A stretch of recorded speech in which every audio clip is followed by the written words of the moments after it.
By the pricking of my thumbs, something witchy this way comes.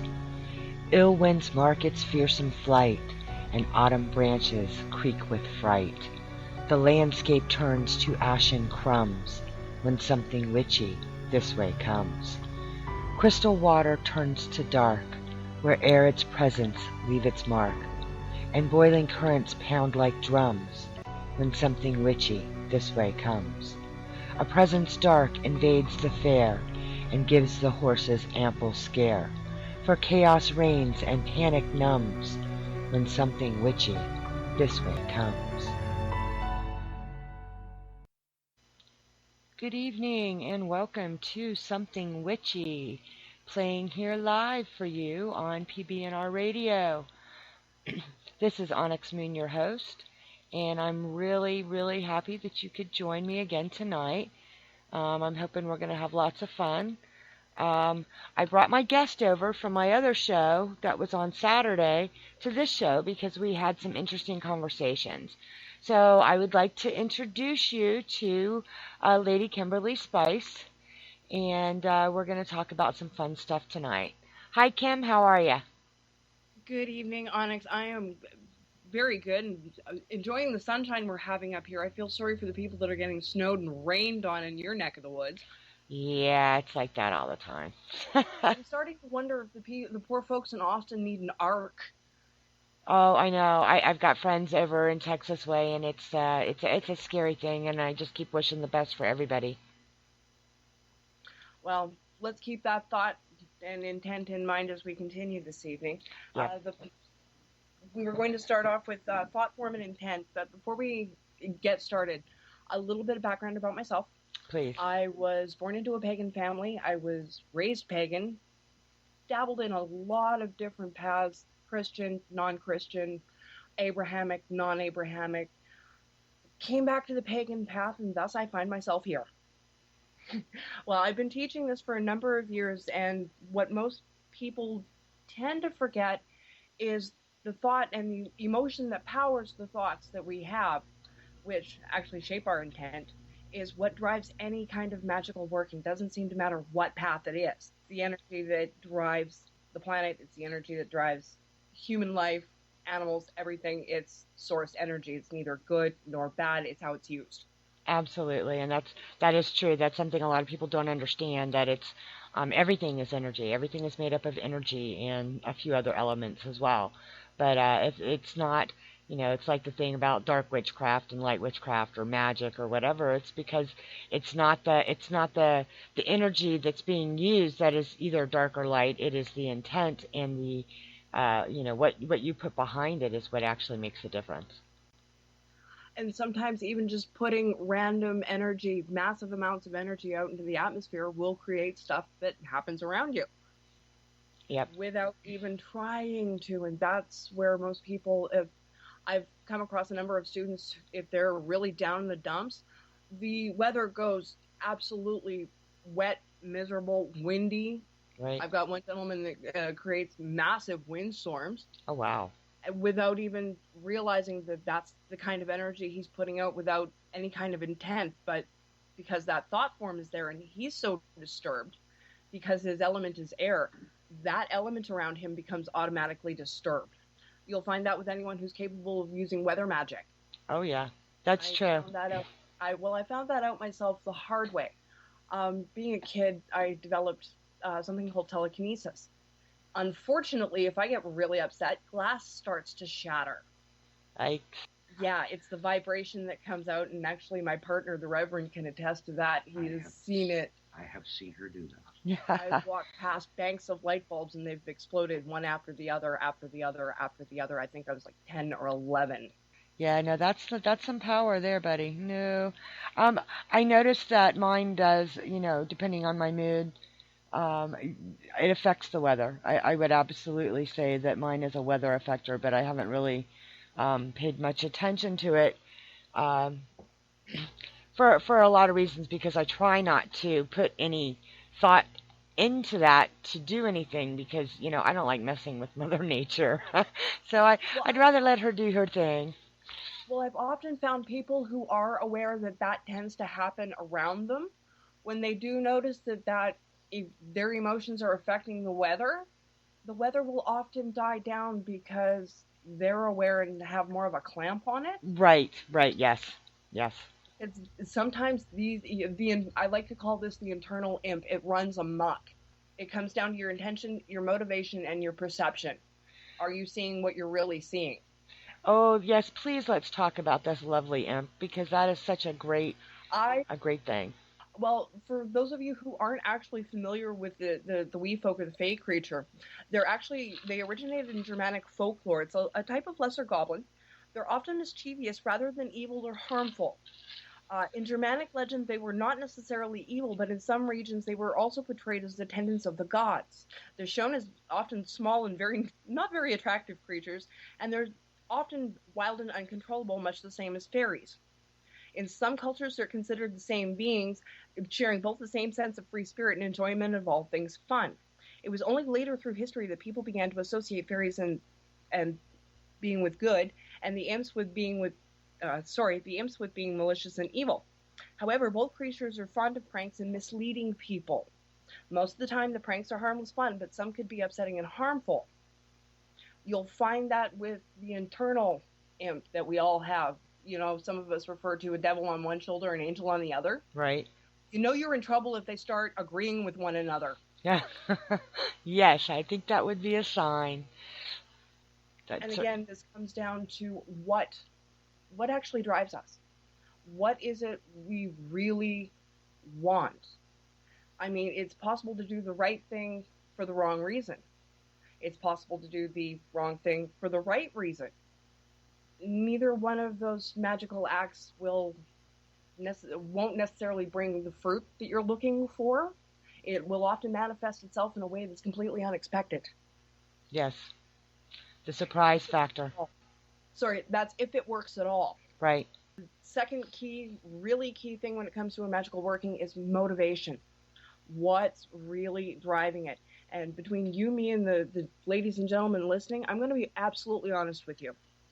Everybody, and I mean everybody, has two reasons for doing what they do. One, they're going to admit to, they will tell you right off the bat. Second one's a lot more personal. It's one that actually drives it, but it's usually running through the subconscious and unconscious parts of the mind.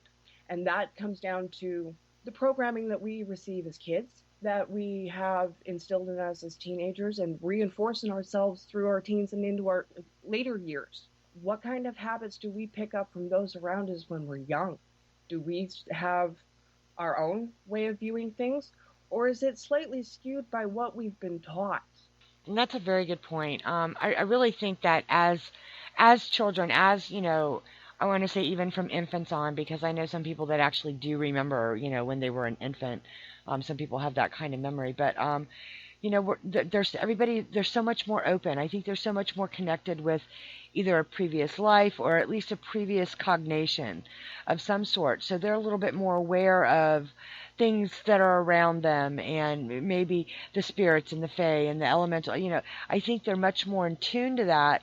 But as we know, the more that society tells us, oh no, that's fantasy, or your make believe friend doesn't exist, or things like that, the way they get conditioned, I really do think ends up having an effect on whether they recognize and use their gifts, or if it takes them a while to come into them because they've been told that they don't exist.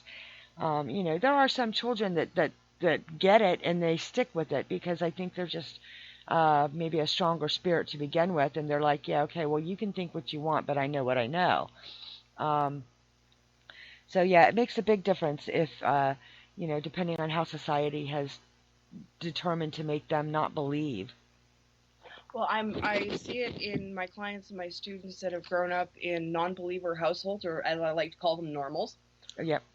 Or there's parts of the family that they're isolated from one another because one side's gifted, one side's not. Right. I have one branch of the family that's Baptist ministers, and I have another branch of the family that's pagans and witches as far back as we can remember. Wow.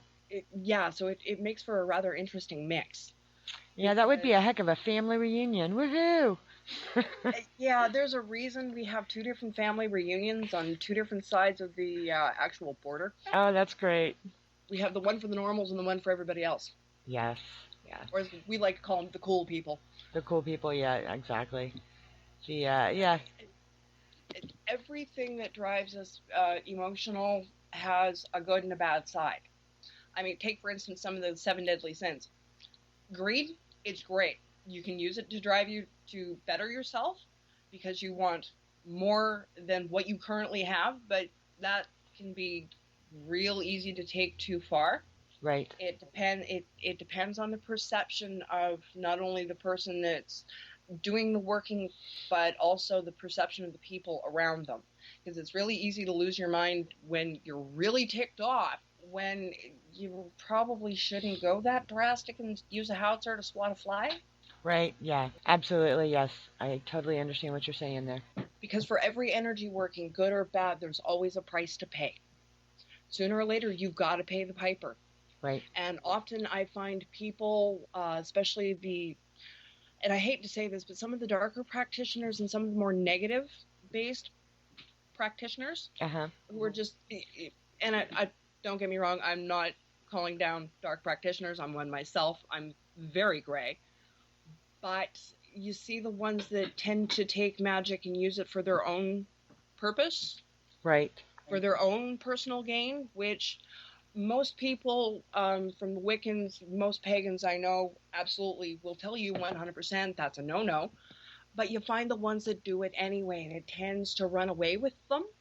Yeah, some people go, yeah, like you said, swatting a fly with a howitzer. Yeah, it makes a lot of sense. They do tend to do it more often for a less of a good reason, maybe. Well, take for instance, and I like to use this analogy: a crafter, a spell crafter performs a working to defend a bullied loved one, because it does trigger an old wound from, say, high school or elementary, and that need to protect the young one becomes wrathful, Right. and that's where the motivation is a key part of the working. Because if you're doing this out of your own personal anger, it generally tends to create more static and havoc than you intended. For some, yes, I can see that. However, I'm also, like you said, very gray. And there have been times that I have done things, protection type stuff mostly, that I had to, well, it was a situation that was close to me, but I had to actually tap into that anger um, to boost my working. And Oh, I had no trouble doing it, but I know where to lay the line. I tend to, even if I'm doing a working like that I'm like, okay, today I am karma. I'm coming after you because I am karma today. I tend to give myself a little bit of a back door and try to when I ask for assistance from one of the dark goddesses, okay? I generally tend to put in there something about as they will it. Basically, if you find this worthy, my heart. If you find this worthy, if I am coming at this from the right direction and there is no absolute malice in my heart asking for this, then, so mote it be kind of thing. I try to give myself that way, I'm not second guessing my feelings about it. But if they can see deeper and say, you know what, you're a little ticked off, maybe we're not going to go that far. you know, and I let that go. So I try to work that in when I'm in my rational mind. And I always try never to work in, now I say I use my anger, but that's different than being angry while I'm working. So I need to clarify that. I exactly. try not to work when I am angry. When I want to throw things and scream and I would throttle somebody if they were in front of me, I do not work. I wait until I have centered myself, calmed down, let the situation rest a few minutes or a few days or whatever it takes, and then I grab everything in my arsenal and I say, this needs to be addressed. Now, that's not to say if somebody was not in imminent danger, would I not act and wait? No, I'm going to do that, but that's a whole nother animal. But, as far as anything karma, okay, I'm certainly not going to ever cast in anger because I think that's stupid because that's when it's going to backfire on you because I don't believe that, that it's justified like that. Thank you. That's exactly the point I was trying to make, and that is the actual proper way to go about it is do it from a calm and rational place. Yes, to tap into that anger, that's the emotional vibration that you need to call forth. But it's exactly as you said, drawing that line. And don't do the working unless you can walk right up to that line and know you're not going to put a toe over it. Yeah. Well, and for me, it's not a matter of not putting a toe over it. It's knowing when I need to step across that line. And there are times, and it's rare. It's very, very rare. I mean, it would have to be something, I'm not going to give details on things, but, it would have to be something so horrific to my soul that there's just no other choice. I totally agree with you there. I really, truly do. You're preaching at the choir, my dear. Yeah, well, I'm, sharing with people out there too, because, I get accused. I mean, Onyx Moon, okay, and I've done like the darker shows and stuff like that, and I do, and I don't have a problem because, like we talked on the paranormal show, I've embraced my dark side. I know what I'm capable of. That doesn't mean I'm going to use it. Like you said, swat a fly with a howitzer. Why? I'm not going to do that. I don't cast in anger. I don't cast out of, oh, somebody on Facebook ticked me off, so I'm going to. No. To me, that is the ultimate in stupidity, and that is not using the gifts that I've been given in a proper fashion. I totally feel that I am a warrior and a protector, and I will stand behind you and cover your backside every way to Sunday for you to have the right to do things your way. Um, you know, but there's got to be there is that line for me. It's not going to be about, oh well, this person said such and such to, I don't play schoolgirl magic. I think it's insulting, especially to the deities that I work with. And I think that if I were to try to pull something crazy like that, that they would want me in the head, and rightly so. You know what I mean? Mm-hmm. Like I said, there is always a price to be paid. Whether it's a positive price or a negative price is entirely on the practitioner doing the working. Yes, yes, absolutely. I mean, I have done things that I've ended up with like a 3-day migraine, and I knew it was deserved. I knew that, okay, yeah, that this is a little bit of my payment, and I'm not, a threefold law person. It goes deeper than that for me. I mean, the Wiccan read. I have my own ethics. The threefold law. I don't necessarily look at it that way, but I do know that when I go there, that there is a little price to be paid, but it's never something I'm not willing to pay. Well, for one thing that I did actually muck up, and I royally mucked it up, the price I eventually ended up paying was my ability to bear children. Wow. So I know that price. I know some of those prices can be pretty steep. Hmm. And for me, it was a hidden blessing because there's plenty of kids out there that need a treasured auntie Right. that they can't go to their parents, but they can come to the really cool auntie that is the witch that comes up with really funky things out of her kitchen. Yeah. Yeah, we'll have to get you on Raven Wing's show one time because she does a show on kitchen witchery and she's pretty cool, and I think you guys would hit it off really well. So just As a throwing matter that of out fact, there. we're already hooked up on Facebook. We beat you to it. Oh, you brats. I All right. knew it. She did. Oh, that's okay.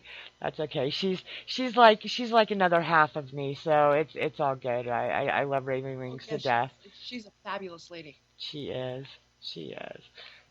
Um, Part of the stuff that we tapped on our Saturday night show Yeah. was we gave them a little bit of a an Easter egg about thought forms. So I really really want to get into thought forms and the different things they are, and um, when they're done on purpose versus um, and unintentionally, because that happens too. Believe it And or not, let's start with the unintentional because there's an example that most people listening tonight are probably very aware of. We've all heard of the boogeyman. right, Every child, when they're tucked away at night, especially when it's dark, big, bad, scary room, especially if they're sensitive, they'll start picking things up. And kids get scared pretty easy. Most kids get scared pretty easy sooner or later. right, And that energy, that fear, actually once they put out enough, begins to gather into a thought form. This is a sentient being, entirely its own energy form, but it's actually created unintentionally into a thought form by the child themselves. And they will actually, this thing will go with them their whole lives. There's one way I know of that actually either lessens its advancements or encroachments, Right? or in some cases have gotten rid of it entirely for some people. Laughter. Laugh at it. Mock it. Make fun of it. Yep. I They can't handle laughter because they exist through fear. absolutely. I actually had an Ask Onyx question, a situation, that I won't get into details, but that is exactly what I had to tell them to do. I said, this is the thing. The more you look for it, the more you fear it, the more you feed it. And if you stop feeding it and laugh, turn on the music, dance, be happy, they can't stand it. They are going to go. And that is something that I really want people to understand, if it, and I hate to use this example, but you know how, okay, there's so many different thoughts on what is a poltergeist, okay? And there are different kinds of poltergeistic activity, but they do frequently try to pigeonhole a poltergeist, or they did for a while, as generally a female, generally a teenager, or a young child that was bringing it on. Okay, and that's not always accurate, but it's kind of like this. But the whole thing is, they've kind of made that. They've kind of Well, made that, and it's manifesting from them, and they don't always know what to do. But they feed on the fear. They feed on the. It just. it's a self-perpetuating cycle, and it's actually not even poltergeist anymore. The common term for it is a PK manifestation Okay. or psychokinetic. Yeah, I get And that. poltergeist, it actually means noisy ghost, Yes. and that can fit quite a number of hauntings by both spirits, ghosts of people who haven't crossed, who are still in their death state and don't realize they're dead, Right. as well as any number of other things that it can and do go bump in the night. And the biggest thing is keeping them from manifesting those thought forms to begin with. you know, uh, Understanding that there's going to be angst and there's going to be whatever, and making sure that you give people that are susceptible to that the kind of tools they need to stop that in its tracks. Like read something here in the chat room about monster spray. Heck yes, you know. Oh goodness, yes.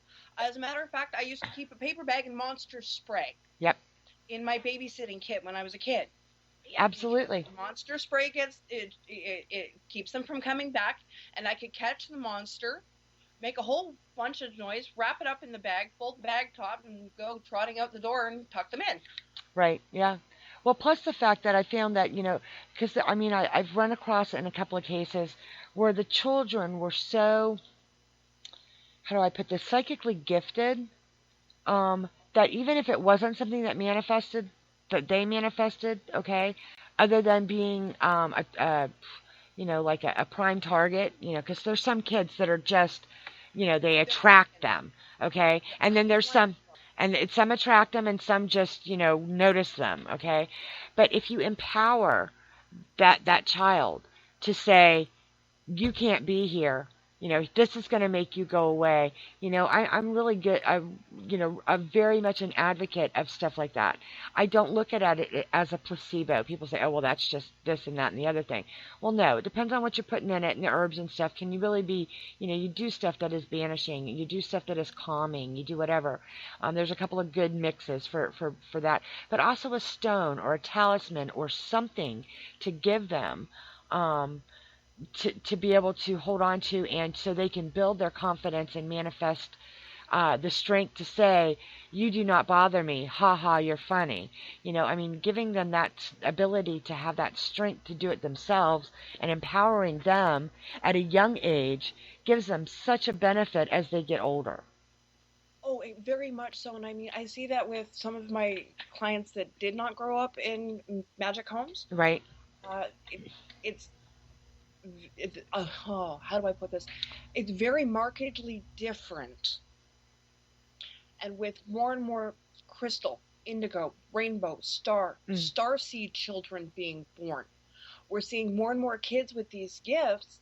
And in a lot of cases, the parents might come from families where it's in the bloodline, but it's been turned off in them or scaled back or shuttered to such a degree that it's not even usable for them. They have no way to relate to these kids. Right. Exactly. It's like the I'm gonna go there. Okay, the Harry Potter under the stairs. It's like the Muggle I family know you're versus the. gonna.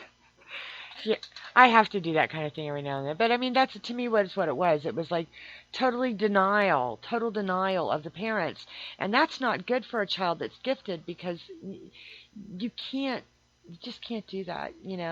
Whether you're a null or an adept or a muggle or a wizard, whatever. I mean, you've It's got nothing to. against the child's rights because they have a right to their heritage. Yep.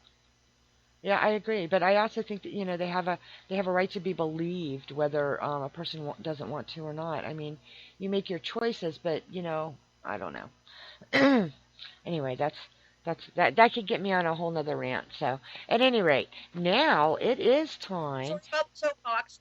Yeah, step off. Yeah, no, I like my soapbox. It's too much fun. But now it is time to go to our first commercial break.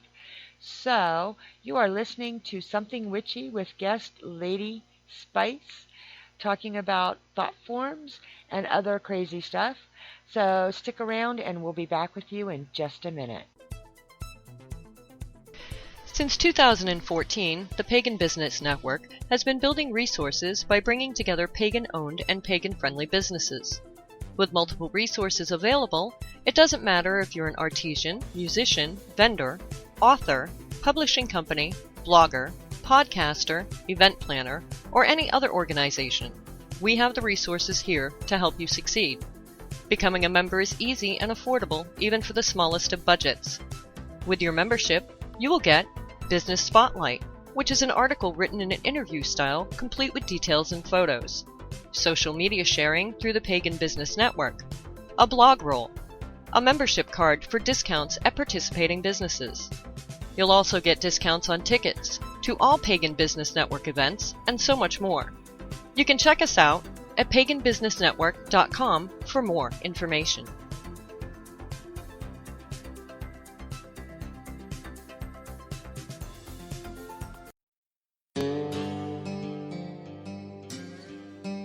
Have you been searching for that perfect candle for your project or working? How about for a specific intent? Something other than the big box store candles made from mystery wax? Then look no further. Visit the Waxing Witch on Etsy for the best selection of handcrafted candles anywhere. Pillars, votives, shaped, plus some giftable candles you won't believe. All their candles are made in-house using a variety of waxes: soy, palm, beeswax, paraffin, and all are clearly noted in the listing, so there's no mystery wax here. From a whole line of saints candles to archangel working candles, and you have to see the new Wicked Wonderland spell candles. They're made to work wickedly quick and wonderfully easy. Or the fun new Sanderson sister pillars. Those are a hoot. And I can't forget their skull candles. These are phenomenal. The burn is beautiful, and I really won't work a trick without one. But that's not all. Any candle can be customized with a scent of your choice, or even color if you prefer something different. They love special orders and will work with you to make your candle the way you want it. They do unity candles, hand fasting candles, or candles made for events, so don't hesitate to ask. You won't find folks easier to deal with, and they all come from their little shop on a Louisiana bayou. So do yourself a favor. Check them out on Etsy at The Waxing Witch. That's The Waxing Witch, witch spelled W-Y-T-C-H. Tell them PBNR sent you for a little surprise with your order. And welcome back to Something Witchy. Once again, you're here on pbnradio.us, and we're coming to you live tonight with my very special guest and good friend, Lady Kimberly Spice, and we're talking about thought forms. and things with intent, and there's some really cute stories. So I want Kimmy to talk to us about what we do with our thought forms. What happens? Well, we can use them and create them for any one of a number of uses. Most witches are familiar with poppets or wax effigies of some sort. Well, as you're actually creating these things, you're putting the thought form into the form. So it actually takes form from your own thoughts, your own emotions, because that's what drives your energy that goes into the item you're creating. Now, you can do these without having a body to put it into, and you can actually send it where it needs to go. Say, for instance, you've got somebody on the other side of the continent that's having a very troublesome situation. You can send a protective thought form that acts as a barrier between the person in trouble and the one causing it, which is a very handy skill to have. Yes, absolutely. Again, when purposed and intended with the right kind of backing behind it, they're extremely effective. Absolutely. And that is definitely one good way that we use those skills to make magic, and that's why, puppets are not cookie cutter. I know that some of us make them for people. There's a lot of work that goes into that, and that's a lot of our energy. And people don't always get that when it comes to, they're buying a puppet that's made to do what, and this, that, and the other thing, and they're really clueless as to, how much of ourselves we're put into that, and that's why a lot of us are very, very selective on what kinds of workings we do and who we do them for. Which is exactly why I really cringe when I see people on Etsy and other sellers' pages that are offering to do spell work, etc., or send spell kits. I mean, if you really, really want to take the time to do the research, you could probably come up with something a lot more effective and a lot cheaper. Yeah, I mean, and I've been, I've done those kind of things too, but I generally put a basic kit together and give them an idea. And I always tell them whatever information I send them is just a starting point, and they need to make it their own. But a lot of people just need like a little push in a certain direction and that kind of thing. All right, we do have a question in chat that is asking, how do we follow Lady Spice online?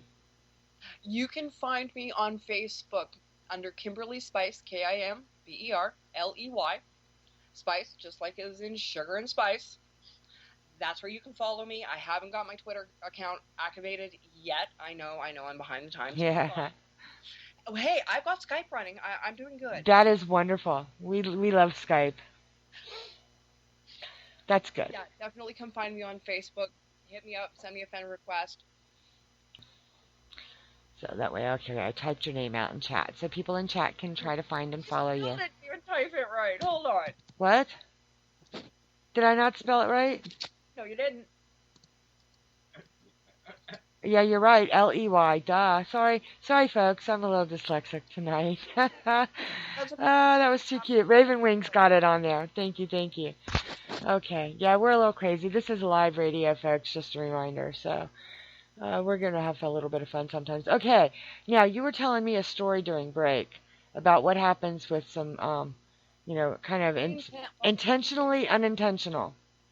Yeah, my motivation, well, this is one of those ones where my anger kind of got away on me. I was really, really, really choked at this hamhead, and I thought, I hope your car breaks down. Well, not 10, 15 minutes later, the fellow pulled into a gas station near an elementary school, and his car caught fire. Oh my heavens. Well. Oh, yeah, that was just not what I had intended. Right. Another unintentional precursor. I don't know if any of you are familiar with Stanley Park here in Vancouver. It is a huge old growth forest.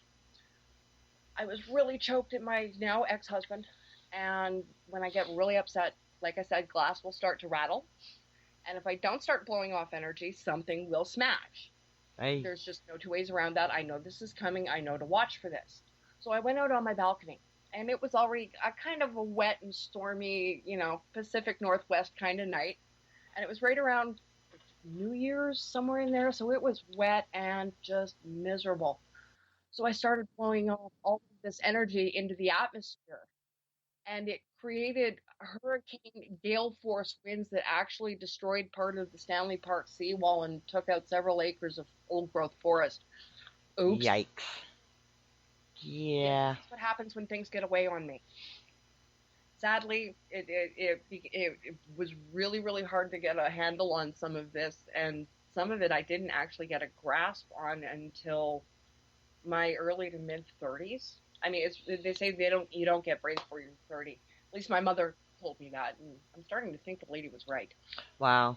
For me, it's the emotional factors, and this is where a lot of people who have had childhood traumas, damage from emotional or psychological trauma, physical or sexual abuse, all of these things kind of layer, and it can affect what goes on internally in ways that we're not exactly expecting, Yes. and it will manifest on the outside in ways that we're not expecting. Yeah, This is why absolutely. when I have a couple of people tell me no matter what I do, it doesn't work, I take them back, you know, sit them down. Okay, what kind of childhood did you have? What kind of programming did you have? How were you raised? These are all very key components that most people take for granted. Right. And a lot of people will beat themselves up or they're really, really hard on themselves because they didn't get the advantage of growing up in a home that was open enough for them to be vocal about their skills or Absolutely. to be willing enough to play with them in a safe manner. I mean, I've come across kids that are pyro. They're Oh, able to start fires just by thought. And if you don't get a handle on it when they're young, they're going to have a heck of a time with it when they're older. absolutely. Absolutely. And I count myself lucky every day that I grew up in a family that was open to all of this. Um, just because it was something that, I've dealt with via my grandmother and my mother and, all that kind of stuff. So, yeah, no, I can't imagine having been stifled as a child. I can't imagine what that would have done to my psyche, and I just feel bad when that happens to kids. And and the kids become adults, and then there's a lot of stuff to work through with them. But at any rate, I kind But of on want the to. other hand, there's also the kids that are gifted that are driven within magic families to strive and exceed and excel Well, when yeah, they should be allowed to develop on their own. yeah, yeah, and there's two sides to those stories. Yeah, absolutely. There's a lot of different sides to those issues, and they're kind of a case by case basis. You got to just do what's best in the best interest of the parties involved at the time. So Exactly. You have to do what is right for you. You're the only one that can, right, and you're the only one that's going to have your best interests at heart because you're always going to come second to everybody else. Doesn't matter who you are.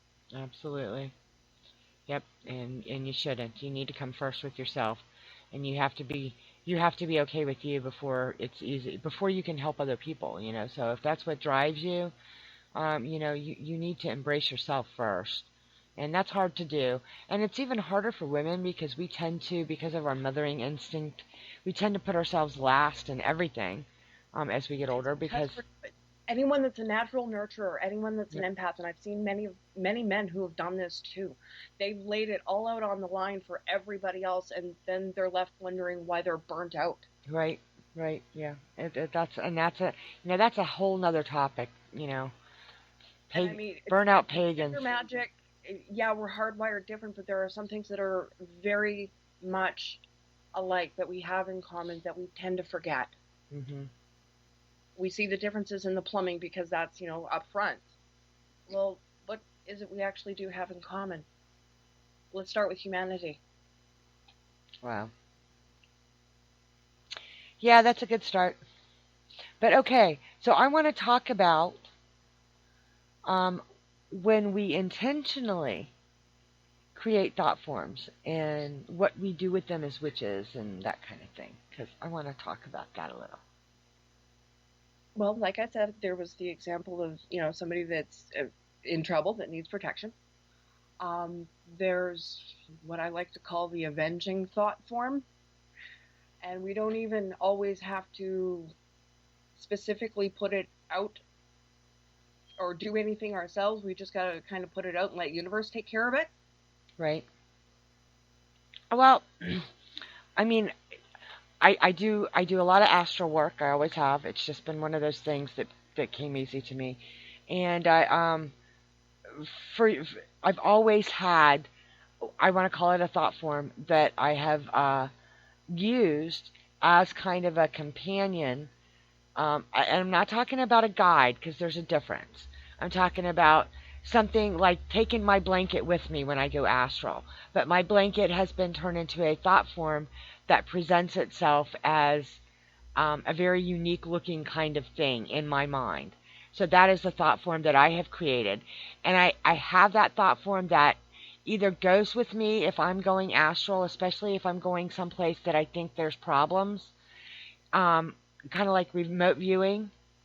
And I will actually, I don't want to say I morph into this form because it's not like that. It's like it goes, I stay, but I can still see what it sees. I know it sounds really like, sci-fi fantasy, but in astral, that's what I do. So this is the thought form that I've created, and I have used this thought form, for lack of a better word. I mean, I have always called it kind of like a fetch, but, the people are getting away from calling them that kind of stuff. Um, if somebody contacts me and they're in a situation and they're scared and they're upset or they think there's something going on, I send it. I send it to watch, protect, guard, do whatever it needs to do, because it gets to a point where it doesn't need my direction. It is under my direction, but it thinks for It's itself. part of you. It's part of me, but it's separate and it yet thinks for itself. Do you understand what I'm saying? I understand exactly what you're saying, and if I'm not mistaken, that's what's known as an astral transformation, because the energy is without a vessel. It can take the form of whatever we choose it to. Some people who do out of body experiences, especially if they're not used to them or they're not aware they're doing them, especially in their sleep, what they tend to forget is we often astral travel naked. So remind yourself to look down and put some clothes on. Uh, Yeah, that would be good. yeah, and I mean, I discovered this because I had one of my friends accidentally show up at the foot of my bed without a stitch on. Of course, I start hysterically laughing, roll over, pick up the phone, called her, woke her up. Oops. Because at the Oops. same time she woke up on the other end of the physical phone, her spirit body vanished. Right. So, yeah. She didn't realize she had been out tripping in her sleep because she was waking up a lot more tired than when she went to bed. Ah, well, see, that solves the problem. Yeah. And that, I mean, that's another topic we can probably hit another time would be, you know, the trials and tribulations of astral travel and ways to get there and what to do if you're doing it and you don't know it and what to do, how to, tie yourself back to the house so you're not so tired in the morning. That could be a really Yes. good topic sometime. Yeah, absolutely. Oh, definitely. And I got a few ideas for that. I'll hit you up after this. Wonderful, wonderful. But Some of the other thought forms that we can create for ourselves or for others, they can take the form of guardian animals, spirit animals. I often joke that the guide that I've had the longest, and I like to call him Max because he's speaking with this. I don't know if it's a part of me or if it's a spirit guide because it's I've had him so long it's almost integrated. right. It's like having somebody in the back of my head. I know when he's here and I know when he's not, but he's not always here and he's not always gone. It's kind of weird to feel them float in and out. And I know I sound totally loopy. I do. I really sound like I should be in a psych unit somewhere with a jacket that makes me hug myself. Oh no, you don't. You don't sound any more loopy than I do, and or half the other people that think they're crazy. So that's the problem. Sometimes people don't talk about this stuff enough. So other people that are experiencing this kind of thing, or may, they get that, but then they're scared to talk about it because people might think they're crazy. I don't believe that. I know we're not crazy. Well, Well, okay, the strange thing is I can't actually physically see him, but I'll see his energy form right. and I'll hear him. And he always comes from the left hand side, believe it or not, because I actually have three guides. I have one that shows up at about the 7 o'clock position, one that shows up at about 10, and one that shows up at about 3. So I know which one of my guides is talking to me by which direction it's coming from. Oh, that's cool. Well, it's been layer after layer of guide as I've gone further into the demonology. Right. Because as I delve further, I need guidance in other areas, and thus I seem to end up with another guide. I've got 3. I don't know how many I'm going to end up with. My scorecard's full enough as it is with all the spooks that come through. Oh, yeah, no, yeah. Well, I'm with you on that. Yeah, my house is absolutely. a way station, very much like yours, Yeah. because it is safe. And Because you, when the veil gets thin, they're they can be prey right, for some of the darker things that tend to absorb. right. And I just want to remind people with Beltane coming up, the veil again is thin at Beltane.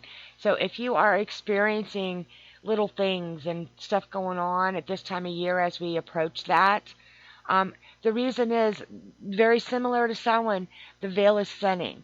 And unfortunately, some of the stuff that I've said on previous shows, maybe not here, but in general, is there's things going on. Their energies are shifting. There's a lot of stuff going on in the other realms that we're not specifically privy to. Okay, there are We are getting the tears. result of it down here. Yeah, we are starting to get it, and people that are in tune, people that are sensitive, are starting to see things. Things are coming through more. People are noticing more.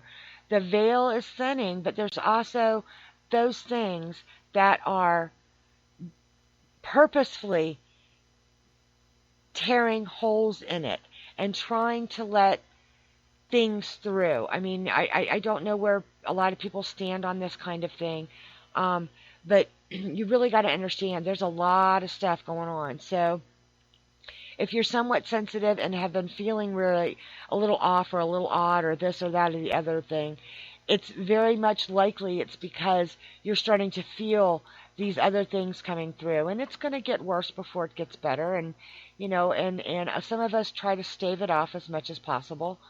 Um, If people find they're having problems, I always recommend black tourmaline, green aventurine, and selenite. Those 3 things seem to provide enough of a barrier that it keeps the energy vampires and the other nasties at least at arm's length. Make sure to keep them cleansed and charged and carry them with you. yes, yes, and that's a good thing. And then there's There's also smudging your home and your personal space with a number of different herbs. Sage is great. It's not the only thing that works. Sweetgrass, Palo Santo, that's one of my personal favorites. Frankincense, myrrh, dragon's blood, copal, amber, any of those. Sandalwood, red or yellow. Uh, Benzoin is another extremely potent protector. If you're having issues with things that are worming their way into your home, I suggest black witch's salt and or brick dust. yep, Try and give yourself a bit of a ward and a barrier at the edge of your home and clear what's inside. And if you put your personal sleeping space, create a crystal grid just to give yourself a little bit of an anchor point and a bit of a barrier while you sleep, because you are vulnerable at that point. Because that's when the doors open between the unconscious and the subconscious, or your psi factor, where your actual energy is located, which is actually based out of your solar plexus chakra. very good. People don't know. No, and of course, there's never. That's just a partial list. What she's just told you. That's just a partial list. Always, do your own research. If you feel drawn or led to use a certain herb, uh, let your intuition be your guide to some point. I want to tell you that all of us, nobody knows everything. And I mean, I've got a list. I've got a really good, kind of super begone kind of herb mix that I've come up with. That once I did the research into these things that are not typically used for that, some of them are, but most are not. It you definitely have to trust your guides some, because we've all got them. We just don't all pay attention to them, or we haven't all actually connected. But, it's like if I'm doing something and my hand reaches out to grab something that I wouldn't normally grab, I'm probably going to use it, and then I'm going to go back and research it.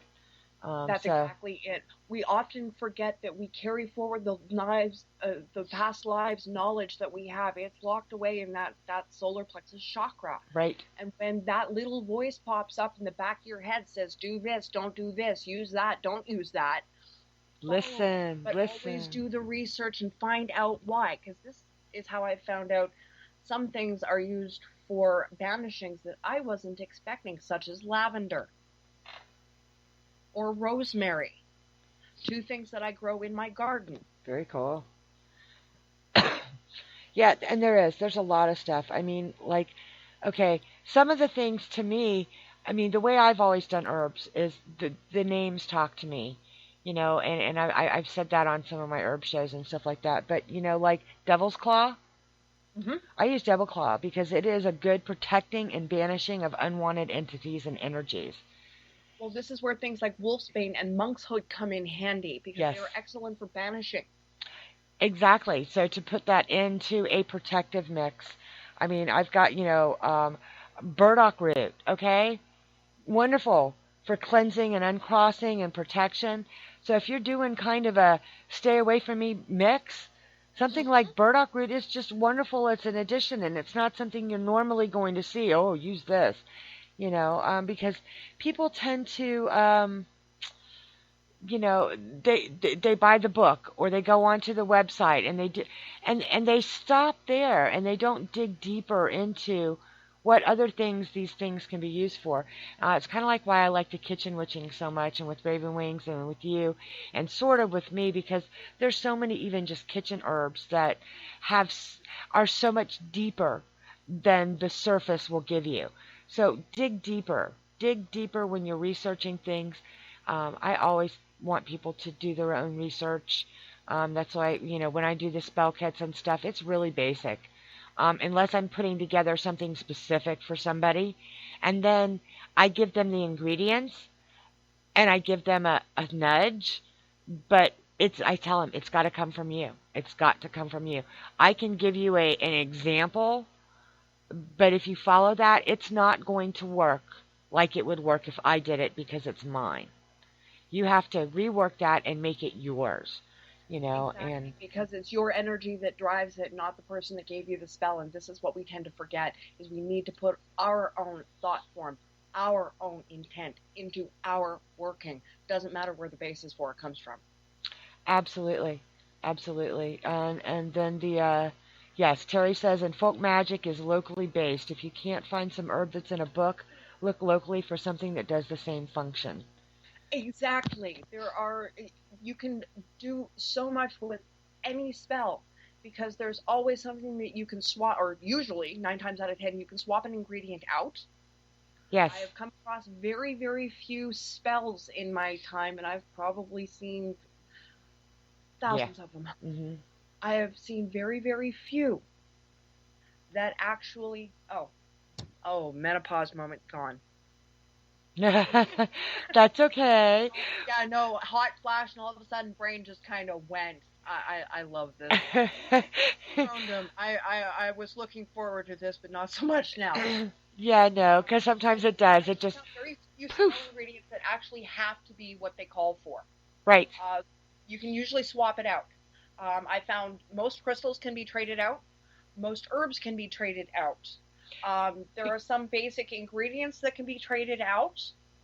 And Some things have to be the legit deal. yeah, every now and then there is something, but for the most part, because I tell people all the time, I do a lot of my workings, a lot of my spell work, and we've only got 3 minutes left, so I'm gonna hurry. Um, it's I do it kind of virtually. Does that make any sense? It's like Yeah. I will be in bed and I will be working a spell. And in my mind, I'm lighting the candle, I'm doing this, I'm doing that, I do it kind of virtual reality. So I don't have to have the ingredients because they're focus, they're tools, and for some things, not for everything. I want to make that clear. There is some stuff that you do got to do something. root magic, hoodoo work, stuff like that is really much more. But for the witchcraft side, virtual works for me. That's why I don't care if I have a paper, a letter opener versus a $50 athame, because it doesn't make any difference. I rarely pick it up anyway. But anyway, I mean, that's do you need just a me. cast iron cauldron, or can you just pull a pot out of the oven or out of the Yeah. cupboard? Well, for the stuff that I want to throw in it, I don't ever want to have to use that pot again for anything cooking related. Stuff like that. But yes, but yeah, but yeah, there's many times there's so much mundane stuff you can switch to. Well, we are just about at our hour, and it's going to knock us off. So I want to say thank you again, Miss Spice, for coming on. We will have you on again, and we know this. We just don't know when and what yet, but we will get that figured out. And I am so happy that everybody joined me in the chat room tonight. I'm up to 11 people in the chat room. Thank you so much. That's a round of applause for you guys because I really appreciate you being here. It's just been a wonderful ride with this station, and we're only going to grow and get better and better. So thanks for sticking with us. And don't forget my P3 show on Saturday at 9 o'clock. I will have another pagan paranormal investigator, Danny Brown, and we'll be talking about the ins and outs of actual pagan paranormal investigating, as opposed to what a lot of people do elsewhere, because we don't all do it the same. At any rate, 1 minute left. Say goodnight, Miss Spice, and we will talk to you soon. You bet. Thank you so much for tuning in. It has been a real blast, and I cannot wait to do it again. Raven, I will definitely hook up with you after this, and we'll talk about some kitchen witchery. And I'm sure I'll be back. Thanks again. Absolutely. You'll definitely be back. This was Something Witchy with Onyx Moon, and we will have the archive up soon. Have a good night, everybody. Thanks.